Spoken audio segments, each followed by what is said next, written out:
Flight MH370, one of the greatest mysteries in the history of civil aviation.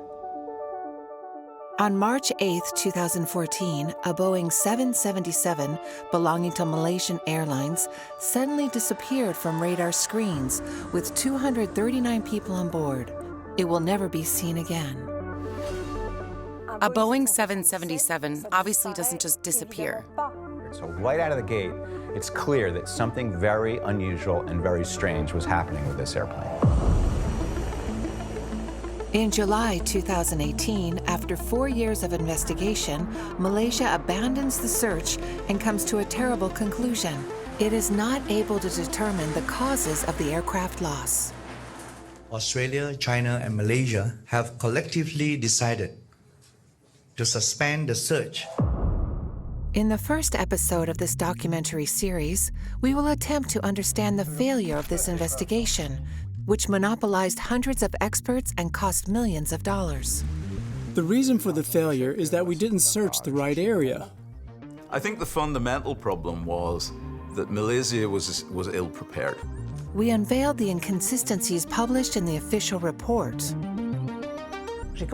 I started to realize that everything we had been told, which substantiated the idea of a turnback and of a flight over Malaysia, was completely unfounded. This had never been mentioned. No data collected from that had ever been mentioned. We also shone a light on the gray areas surrounding this extraordinary case. So, is MH370 a crime scene? Is it a crime? Are we investigating a crime here? The possibility is certainly yes. But the story doesn't end there. Today, many experts refuse to accept this conclusion. Driven by the desire to understand what happened to Flight MH370, they have been reviewing the investigation in an attempt to find out more. Clearly, all these events and points are not a coincidence. I realize there are reports and maybe there is something to do behind it. In the second episode, they reveal unprecedented discoveries that help us understand what happened in the night of March 8, 2014. This cargo is loaded without being scanned. What it later turned out was that the Inmarsat communication system had been turned off and then turned back on again. After the diversion, there were 7 turns. If no one's flying it, there's no reason for an aircraft to do 7 turns. We have a credible witness that also corroborates the hypothesis of a crash in the South China Sea. And so, my theory starts to take shape. Why and how did Flight MH370 disappear? From my perspective, there's 3 sides to every story. Your side, my side, and the truth is somewhere between the 2. Never have we been so close to the truth.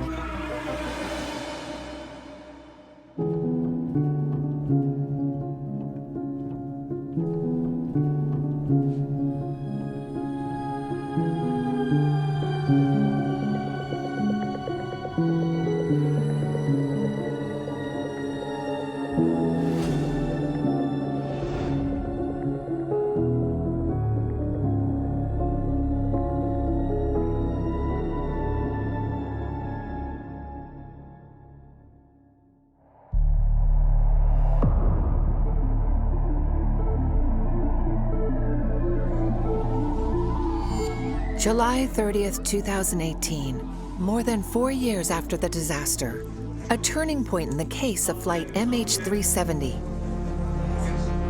The Malaysian authorities in charge of the investigation finally reveal their conclusions to the public in a report of more than 1,000 pages. What happened? Where is the Malaysian Airlines Boeing 777 that disappeared on March 8th, 2014? This report is released at this point of time because we do not know whether there will be a search in another time or whether there will be another team who will be assigned this task again. But as far as our team is concerned, we have done our job, we are ready to release it, and the government said yes, we can release it, so we release it at this point of time.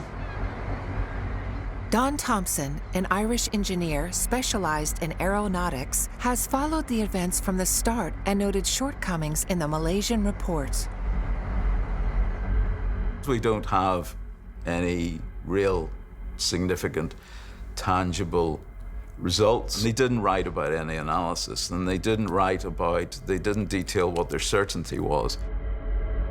Despite the hundreds of documents gathered during the 4-year investigation, the dozens of analysis and testimonies, the Malaysian investigators have to admit they don't know how to go further.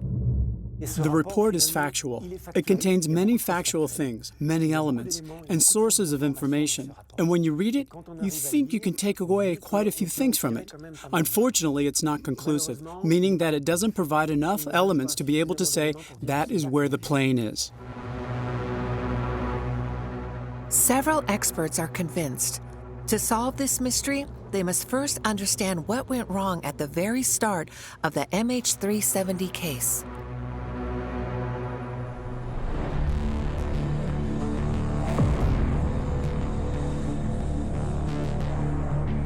March 8, 2014. We are in northeast China, in Beijing's huge international airport. 120,000 passengers transit through daily, but this morning, some of them never arrived. Flight MH370, operated by Malaysian Airlines, is several hours late. The flight took off at 12:41. We know that there are families in Beijing waiting to pick up their loved ones, but we still have no communication from Malaysia Airlines or the Malaysian government.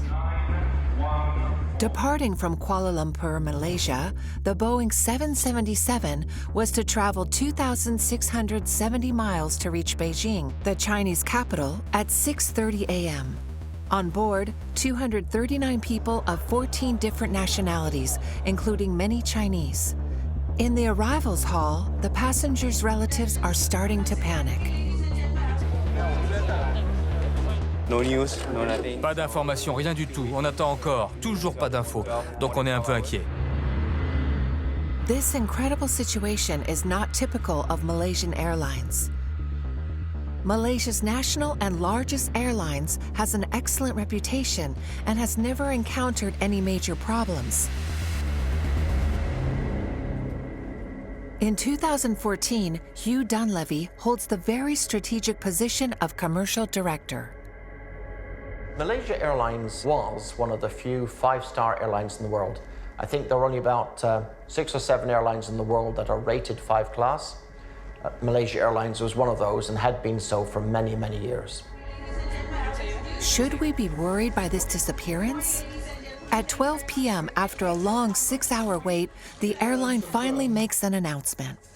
That this flight, MH370, lost contact with Subang Air Traffic Control at 2:40 a.m. this morning.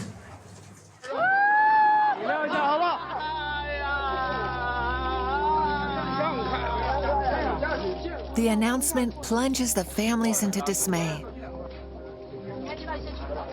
How could this happen to one of the safest airlines in the world? How is it possible to lose track of an aircraft in the 21st century? To understand, we must look back a few hours.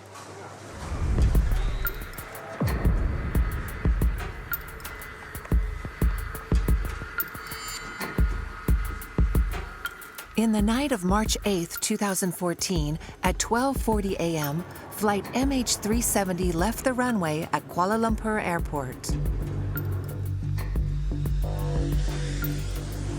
40 minutes later, at 1:19 a.m., the Boeing 777 is about to leave Malaysian airspace and enter Vietnamese airspace. At that moment, everything is normal. As he leaves the Malaysian control zone, he says goodbye. Malaysian 370, contact Ho Chi Minh 120.9. Good night. Good night, Malaysian 370. Good night, signed Malaysian 370. These are the final words from the aircraft's pilot.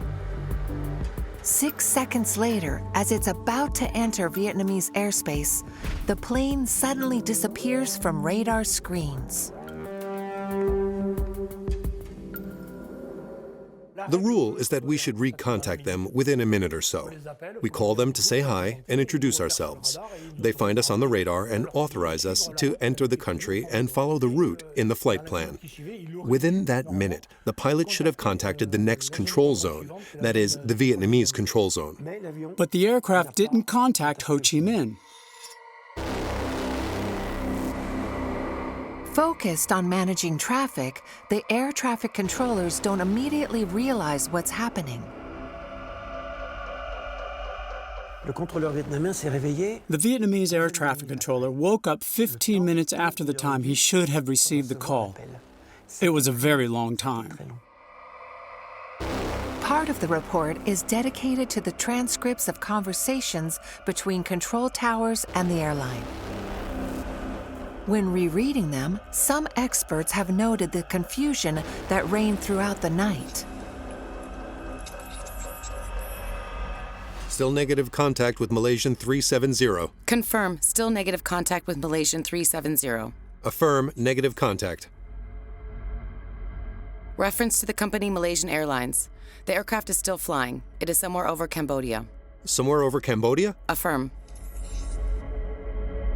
The aircraft is landing. Say again? Affirm, Malaysian 370 still flying aircraft. Everything about the way that they behaved is indicative to me that they were just caught flat-footed. Nothing was expected, and so everyone responded in like the slowest possible way. There was a lot of uncertainty because the aircraft was silent, and that's worrying. After a while, when they didn't declare a danger, and it had been a while since any information was sent, since contact was lost, that's when they thought maybe something more serious has happened. They lacked decisiveness. They were calm, but they didn't know what to do and kind of tried a bit of everything, and they shouldn't have. They should have launched the procedure to figure it out ASAP. It's an incredible situation. The renowned Malaysian Airlines has totally lost track of one of its aircrafts. Within hours, the news attracts media attention worldwide. First up, a potentially terrible air disaster. A Malaysia Airlines Boeing 777 has disappeared from radar screens. Faced with this unprecedented event, investigative journalist Florence de Changy has questions. I heard the news on vacation. I was listening to the Italian radio RAI and heard Malaysia Airlines. I thought, what's going on? Not only was it a very safe aircraft and an excellent airline, it was a routine flight. And so I thought, a Boeing 777 obviously doesn't just disappear. Does the airline still have a chance to find its aircraft? The authorities hope so and launch an important marine search.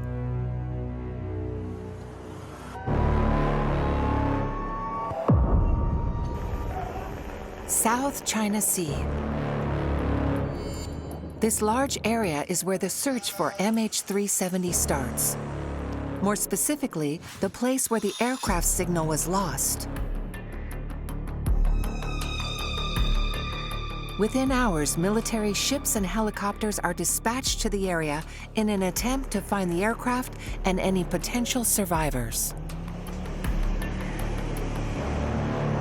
At that point, we also believe that the aircraft, if it has gone down anywhere, it's probably gone down in the South China Sea. We've contacted Air Sea Rescue, and of course, when you contact these type of agencies, they'll want to know, well, where do you want us to go look?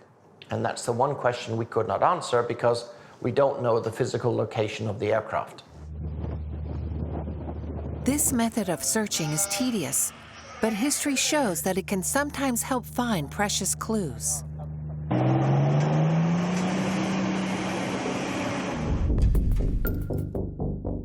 Like MH370 on June 1, 2009, Air France flight AF447 connecting Rio to Paris suddenly disappears somewhere over the Atlantic Ocean. Within hours, a search is launched, and 4 days later, debris is found. But it will take almost 2 years to locate the wreck and understand the causes of the accident. This success, internationally recognized in the world of aeronautics, is due to the BEA, the French Bureau of Investigation and Analysis, and its director, Jean-Paul Troadec, who was soon asked to help the Malaysian authorities. In the first few days after the accident, the BEA was contacted by the Malaysian authorities, who wanted our expertise in marine search. At the time, they were searching for the wreck. What means could they use to find a wreck at the bottom of the ocean? And of course, it was our experience searching for the Rio-Paris flight that the Malaysians were interested in. Arriving on site, Jean-Paul Troadec is struck by the disorganization of the search. The Malaysians seem overwhelmed. In the first few hours, there was a lot of confusion. The Malaysians were not prepared to deal with this type of accident. Every day, long-haul flights fly over their seas, but they had never done any marine search and rescue exercises, something which the BEA has done for years. They had no idea of the means required to search for a wreck at the bottom of the ocean. They were lost.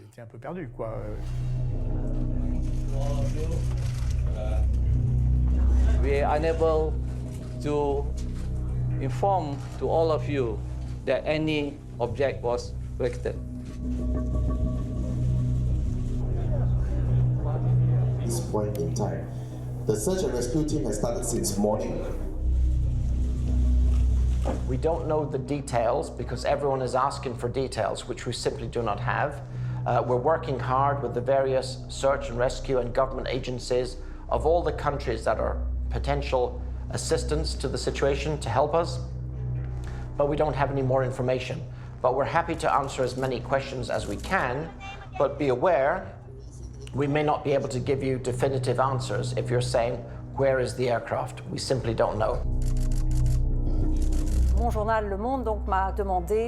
My newspaper, Le Monde, asked me to go to Malaysia to cover this story because it had gone from an almost banal plane crash to a true mystery, as we still didn't have a single element.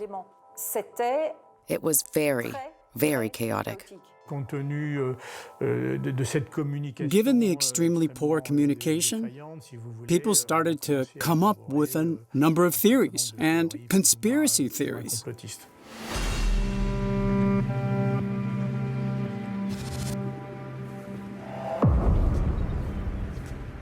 How can we understand this disappearance with no crime scene, no clues, no witnesses?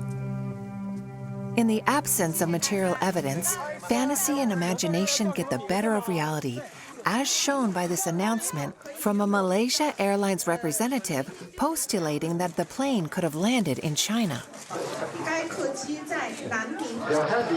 Il y a des rumeurs comme quoi l'avion se serait posé à Nanning en Chine. Nous travaillons pour vérifier l'authenticité de ces informations.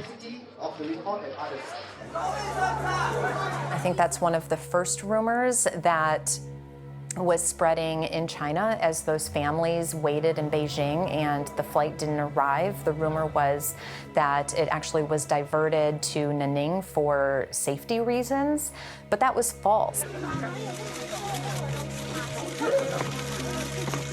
And so in the absence of accurate information from the organization, people are going to start to speculate. And so we definitely saw that on social media and the internet with MH370. From the Bermuda Triangle to aliens, the craziest theories start to multiply.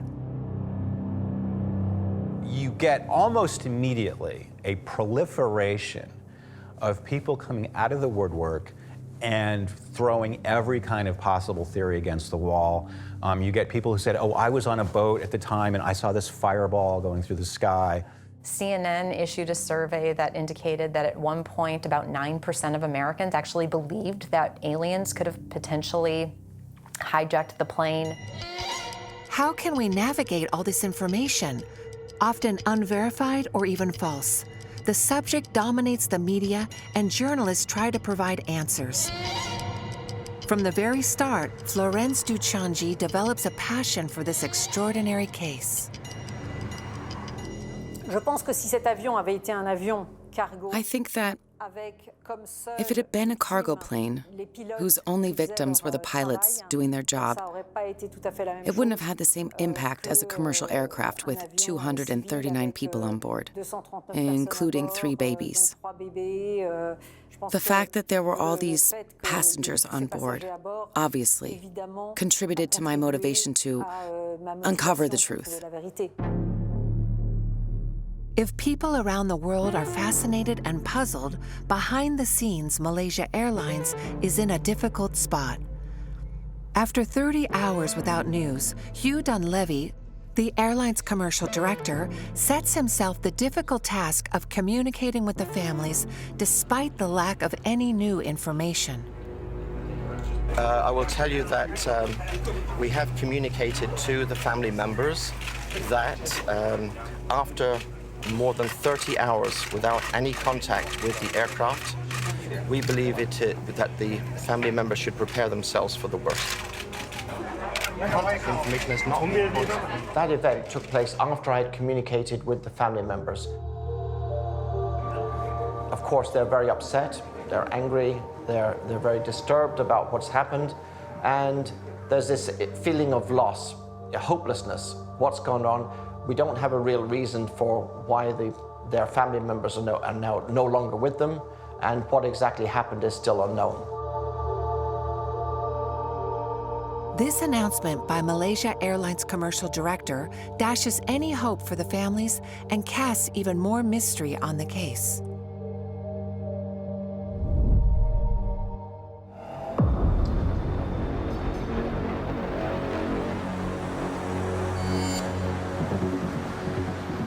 In the Malaysian capital, almost 2 days after the disappearance, local authorities are about to make a troubling announcement to the hundreds of journalists on site.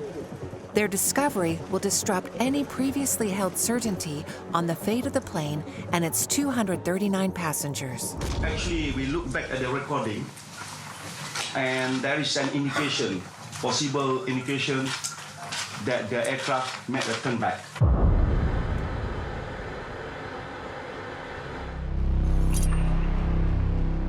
The announcement is astonishing. MH370 might have turned back. Military radars, capable of detecting any aircraft in the sky, even when communications have been cut off, recorded the passing of the Malaysia Airlines Boeing 777. After several checks, they noted that the aircraft continued flying after its disappearance, made a U-turn, and flew back over Malaysia towards the Strait of Malacca. Over the weekend of 8th, 9th of March and through into the 10th, it started to become known that the Air Force had detected this air turn back of MH370. It's incredible. Everyone is astounded. It's just incomprehensible that a plane would turn back for no reason, without announcing it on the radio, without telling anyone. It was truly unbelievable. That puts everything in a whole different category. Because when you look at plane crashes, typically what you're trying to do is to put it in the context of other crashes that have happened in the past. Like, that's your first level of understanding.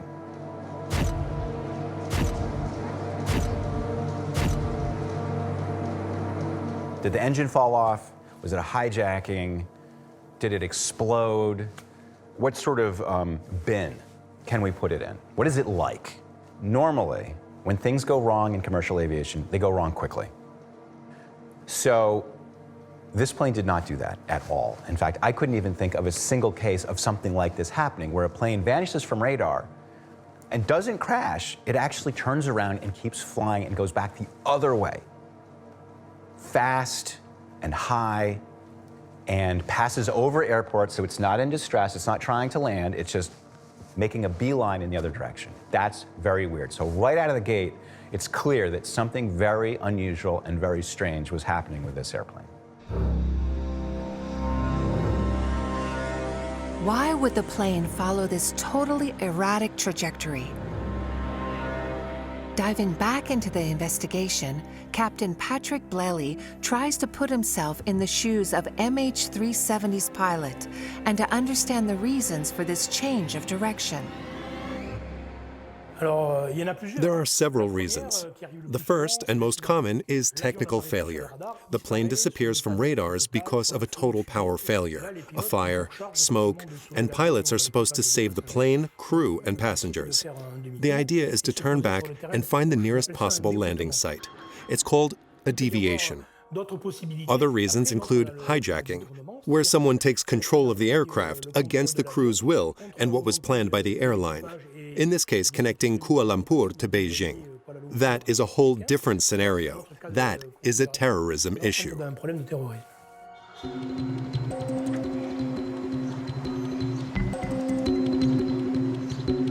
In New York, investigative journalist Jeff Wise decides to dive into this haunting mystery.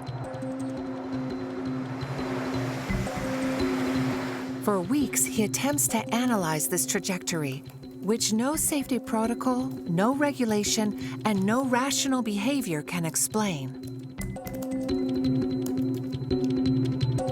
I saw a plane that waited until it was right at the edge of an airspace, turned off its electronics, did a 180, and hightailed it in the other direction. Right off the bat, that tells me that it's not an accident, that it was intentional, and that whoever did it knew what they were doing. And to me, that suggested intent, and it suggested sophistication. So, is MH370 a crime scene? Is it a crime? Are we investigating a crime here? The possibility is certainly yes.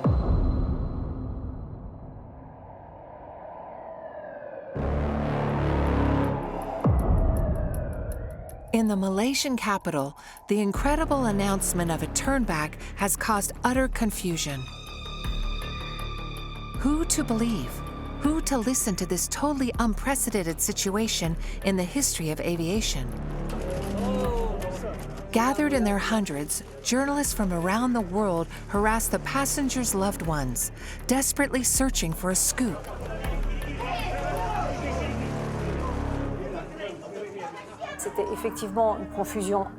Incredible confusion reigned in Kuala Lumpur. Every day, new stories broke, and the hundreds of media present just gobbled them up. We received the information that there had been 2 Iranians on board. 2 Iranians who had traveled with fake passports. So that mobilized media attention for 24 or 48 hours. Then there was the scandal, the pseudo-scandal, in which we discovered that 2 years earlier, on a flight from Thailand, the co-pilot had invited 2 beautiful young girls into the cockpit with him. There were all sorts of stories like that, which sent us media running all over the place. We have the 24-hour news cycle. That means that we need content to fill those 24 hours. It also means that news organizations are competing with each other to make sure that they have the most up-to-date information, that they are the ones to release the newest information, the most current data to their viewers. Faced with this media frenzy, the political authorities, the airline, and the military start to multiply the press conferences. Yes, with that turnback, does the radar record reflect how much of a turn back it made? In other words, did it come back kilometers, 20 kilometers, 10? I think we are still looking at that. We're still looking at Forensic.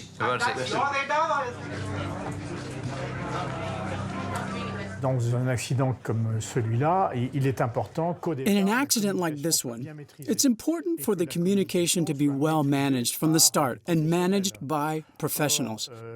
But in Malaysia's case, the communication was taken care of by political authorities, not by aeronautical professionals.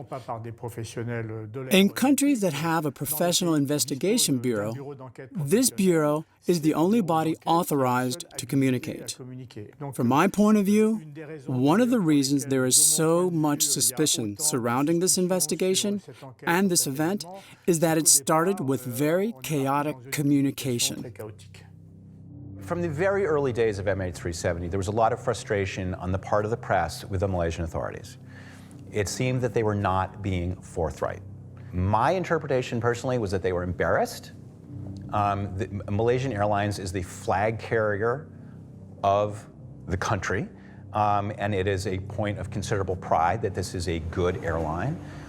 It was embarrassing that they had failed to notice that the plane went missing for quite a while.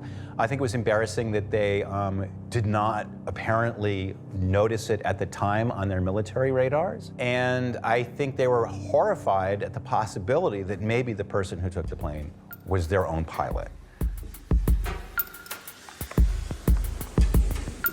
After the astonishing announcement of a turnback, questions start to arise. What did MH370 do after crossing the Strait of Malacca? Where did it go after it vanished from military radars? With these question marks looming, the case undergoes a new twist almost a week after the disappearance.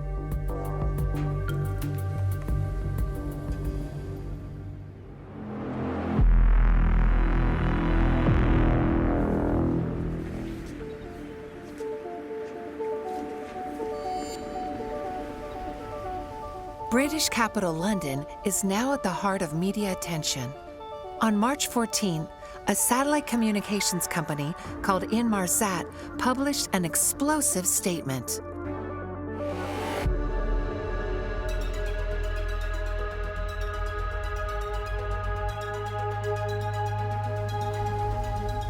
This company might not be a household name, but it has been operating a satellite communication system on almost all airliners for close to 25 years.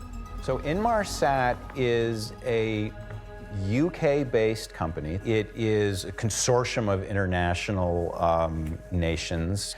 Basically, it operates a fleet of satellites, and it provides satellite communication services.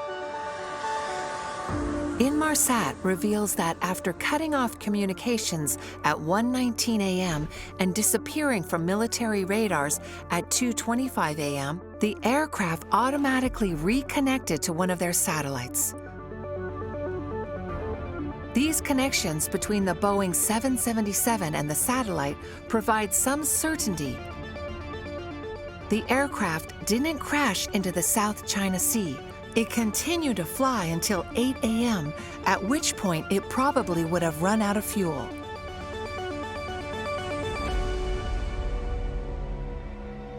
The bombshell that really glued people into their seats was the revelation that took place about a week after the plane disappeared, that Inmarsat had recorded this data that had been automatically transmitted by the plane's satellite communication system. And it told us, to everyone's incredible and absolute astonishment, that this plane had stayed in the air for 6 hours. It had stayed in the air for 6 hours. I can't even tell you how completely astonishing and unexpected that was. Which meant the aircraft was still operating with power and had been airborne until 19 minutes past 8 local time Malaysia on the Saturday morning. It was a significant piece of information, and it sort of, I guess it changed the direction of everything at that point.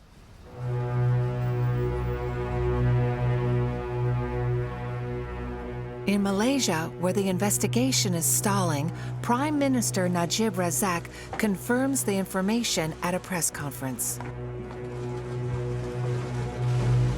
Clearly, the search for MH370 has entered a new phase. For the families and friends of those involved, we hope this new information brings us one step closer to finding the plane. But this discovery poses a burning question. If the plane continued flying for hours, which way did it go? This key piece of information is missing from Inmarsat's raw data. Diving back into the case, Jeff Wise discovers something about the company. Malaysian Airlines had subscribed to the cheapest level of service that Inmarsat offered. So basically, it just said, "Hi, I'm here," and it didn't transmit any information with that. If it had paid for a higher level of subscription, it would have transmitted its location as well. It didn't do that. Okay, so how do we tell where this plane was? Can we, this is the question that Inmarsat engineers immediately ask themselves. We have this data from this plane. Can we somehow use it to solve this mystery? Can we deduce its location from something about these signals? And it turned out that there were some intriguing clues. Indeed, the data recorded by the company holds several clues. The first relates to the connections between the plane and satellite and confirms that the aircraft remained airborne. Then, these pings, as specialists call them, don't help to locate MH370, but to know, hour by hour, how far away the plane is from the satellite, a measurement represented by arcs. This step forward allows for several possibilities. It could either have gone north into Central Asia, somewhere, we didn't know where, or it went somewhere south into the southern Indian Ocean. Now, at this point, we had no idea which of those two was correct. So it either probably went to Kazakhstan or it went into the southern Indian Ocean. We did not know which. Which way did MH370 go? The data from the pings received from the satellite don't tell us, and for 10 days, media speculation tries to fill in the gaps.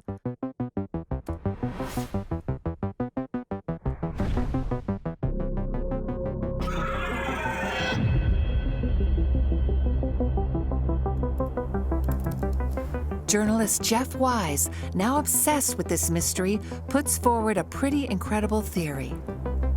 The week before the plane disappeared, there had been an Uzbek uprising in China, a part of China that's Central Asia. Now, all we knew is that the plane went somewhere in Central Asia. We knew that there'd been an Uzbek uprising, and I thought 2 and 2 makes 4. My prime suspect, right out of the gate, was Chinese Uzbek separatists. That's crazy, right?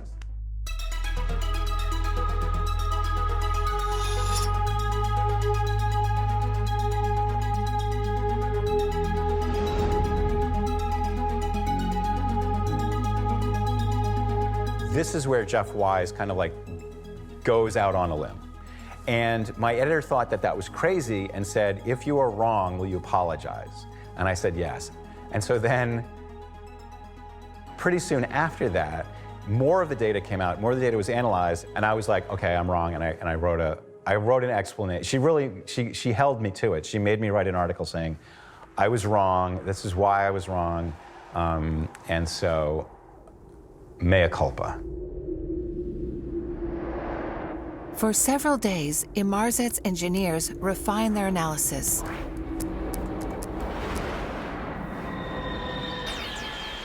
They finally reach a certainty. Flight MH370 headed towards the southern Indian Ocean.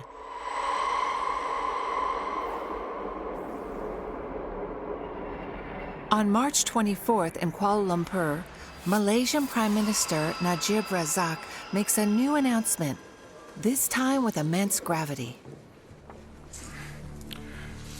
Based on their new analysis, Inmarsat have concluded that MH370 flew along the southern corridor and that its last position was in the middle of the Indian Ocean. This is a remote location, far from any possible landing sites.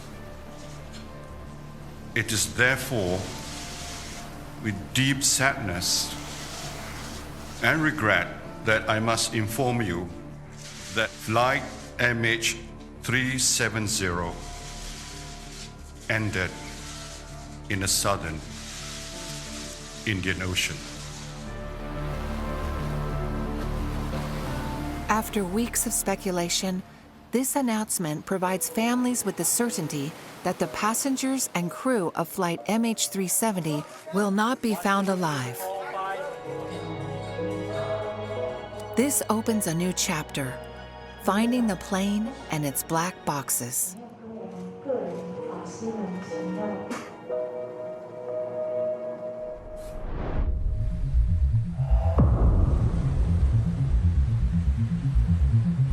On March 25, 2014, all eyes are now on the southern Indian Ocean.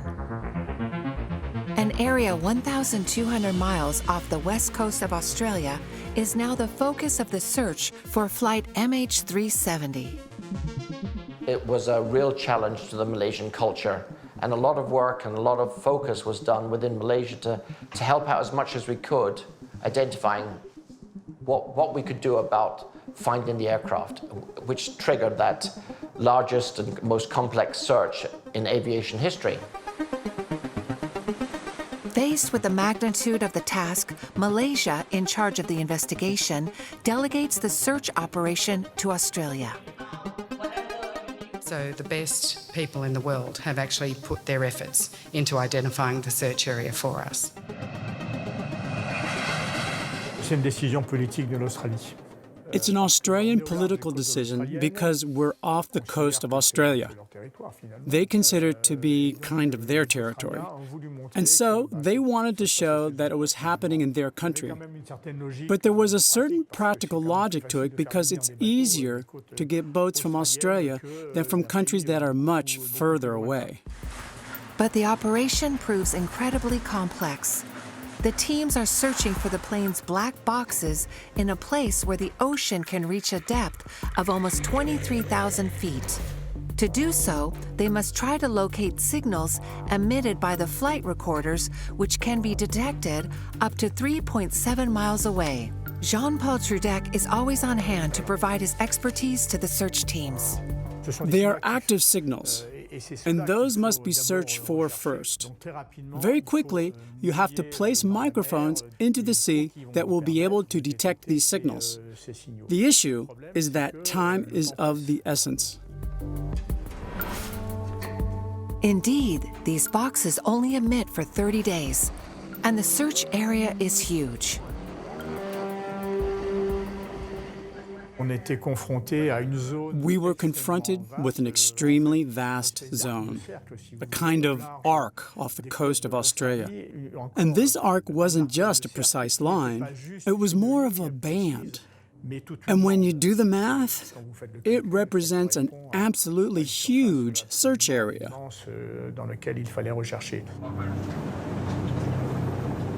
The only solution is to refine the search parameter in the hope of passing over the wreck and detecting the black box signals. This is what the Australian authorities try to do. Day by day, the Australian Transport Safety Bureau continues to refine the area where the aircraft may have entered the water, based on continuing groundbreaking and multidisciplinary technical analysis. April 8, 2014, a first failure for the Australian authorities. They still haven't found the black boxes and now know that they have stopped emitting. The teams must settle for scanning the ocean floor using sonar.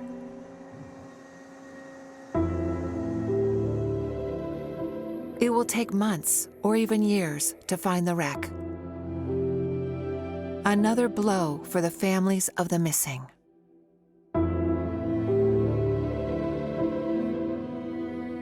this created some very heated moments between the Malaysian government and the passengers' families as they were, trying to get clarity on what happened to our loved ones, and the Malaysian government was not being forthright.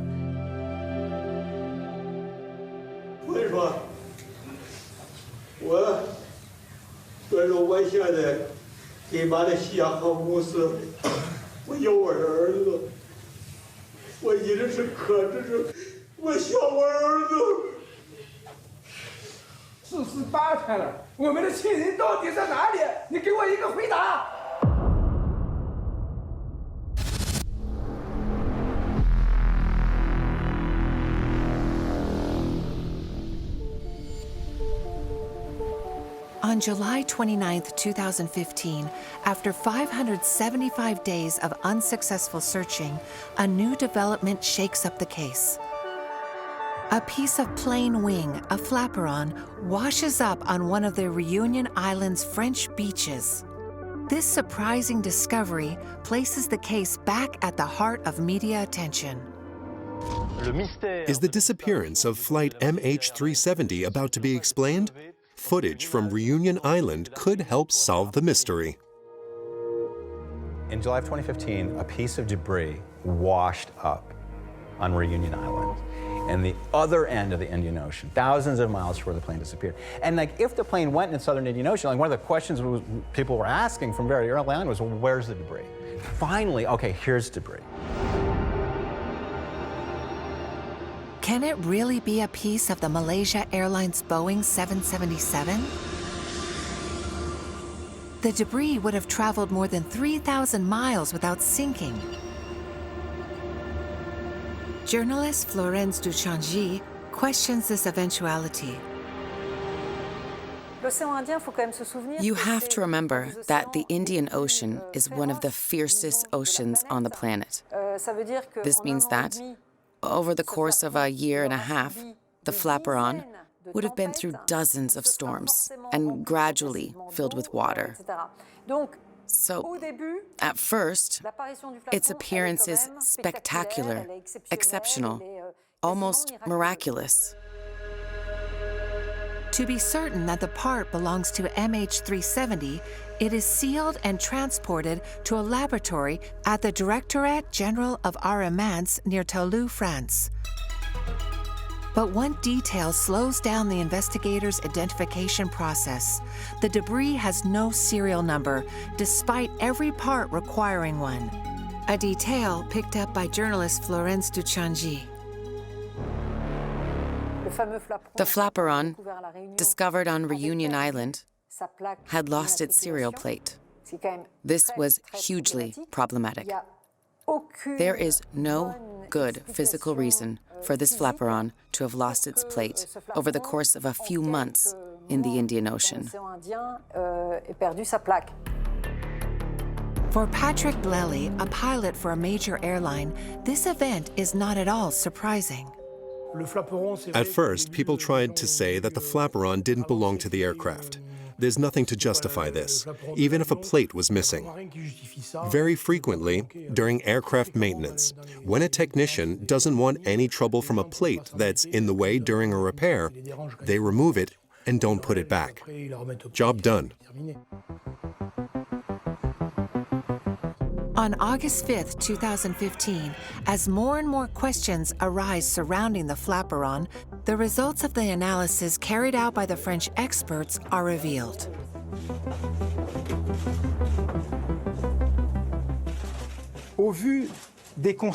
In light of the observations made by the expert, we can say today that it is highly likely that the flaperon found on a Reunion Island beach on July 29, 2015, belongs to the MH370 Boeing 777.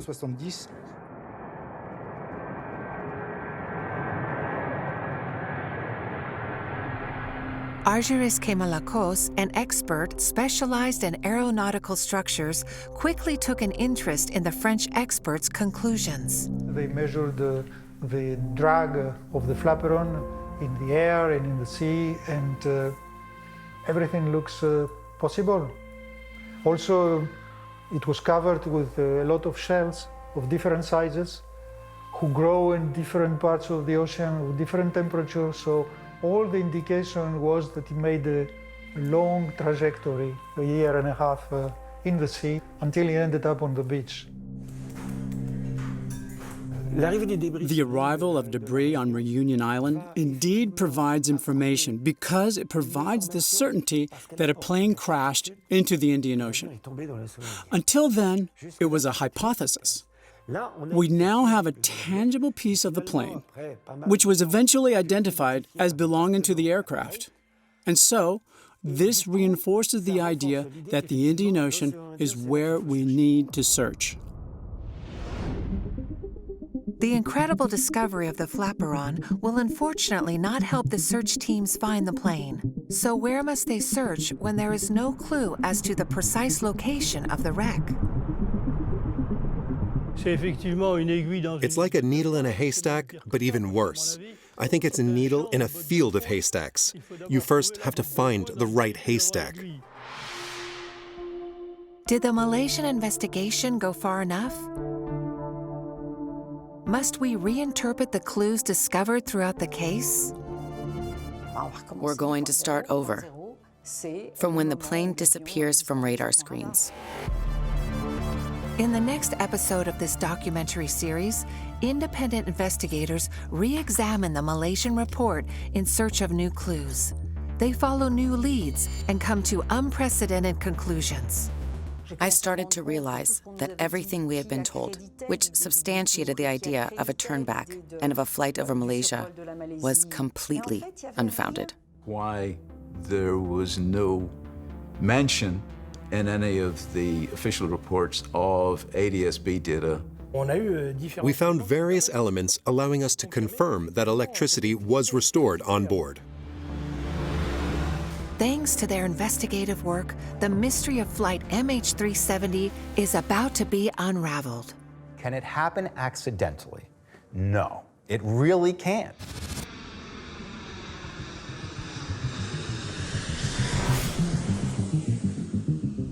In the next episode, we dive into the many counter-investigations exploring the mystery of Flight MH370. New leads and new clues allow us to finally understand the reasons for its disappearance.